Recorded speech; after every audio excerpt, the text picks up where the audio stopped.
guys. So problema niya siguro yung ano, yung speedometer ng Rossi natin kasi dati hindi gumagana. So ginawa namin, no, pinutol na to.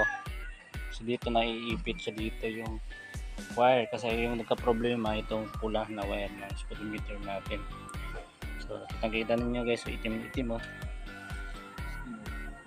Ayan. So naputol yan at saka nasunog. So baka ganyan din yung problema ng speedometer nyo mga guys. So simple lang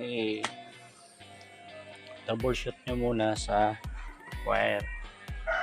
So nangyayari ito mga guys, kapag pinapatak mo, pinapabrake mo, gumagana yung ano guys, yung kanyang speedometer, pero pag pinatakbo mo ng matulin, wala. So ang problema pala guys, ito pala yung ating wire ng speedometer. So inayos na din namin to, try yung kanyang gearbox, so ayos naman. So dito tayo nag-troubleshoot sa wire. So pinalitan namin ng mas malaking wire, no. So tignan natin mamaya yan guys kung gagana.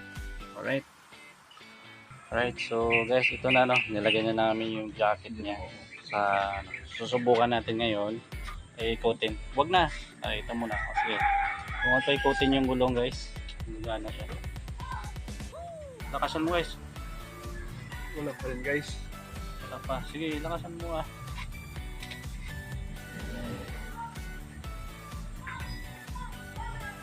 Sige. Ha? Sige, balik guys. Sige, lakasan mo guys. Yan, so gumana na guys, no, yung ating speedometer. So successful yung ating ginawa guys, pagpalit ng wire. So babalik na natin yung ulo ni, so tatanggalin na namin to guys, yung mga puruloy unang troubleshoot namin. So hindi gumana. So ngayon, ito pala yung problema guys, yung ating pulang wire na ipit yan dito. So nag-ipit, nasunog. So sa inyo guys, no, mga motor dyan, kung magka-problema kayo, so una troubleshoot nyo yung gearbox natin. Tignan natin yung magnet dyan kung salop na salop. So papalit lang natin.